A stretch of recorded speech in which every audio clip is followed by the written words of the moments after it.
हे घ्या दादा तुमचे वडापाव, 50 रुपये झाले तुमचे. ठीक आहे दादा, टेस्टीच राहत ना. मी दरवेळेस त्या चौकात नेतो, पण त्यांचं 2 दिवस दुकान बने म्हणून तुमच्याकडे आलो. दादा एकदा खाऊन तर बघा.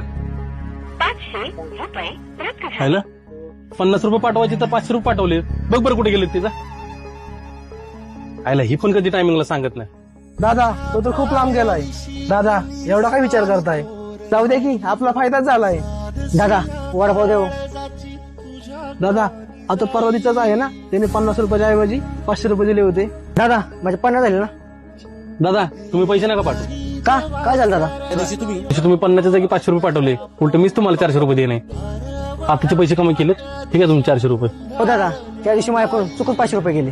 दादा हे 400 रुपये तुम्हाला राहू द्या. मला तर काय, मला रोजच बाहेर खायला लागतं आणि पैसे कधी ना कधी कट होतील. जेव्हा कट होतील ना तो मी तुम्हाला पैसे देत जाईल. तुम्ही तर त्या चौकात वडापाव खातो ना, तो मला तिथला वडापाव आवडतो ना. मी दरवेळेस तिथेच खातो आणि तुमचा पण वडापाव खूप मस्त आहे. आणि हा दादा खरंच तुम्ही खूप इमानदार आहे. तुम्ही माझं मन जिंकलं. इथून पुढे मी तुमच्याकडे येणार आणि माझ्या सगळ्या मित्रांना इथे यायला सांगणार. हे का दादा तुमचे वडापाव. बघ तुला सांगितलेलं ना, आपलं काम हे आपण इमानदारीने केलं पाहिजे. वरचं सगळं बघत असतो तो आपल्याला फळ आपलं एक दिवस नक्की देतो. Download ShareChat.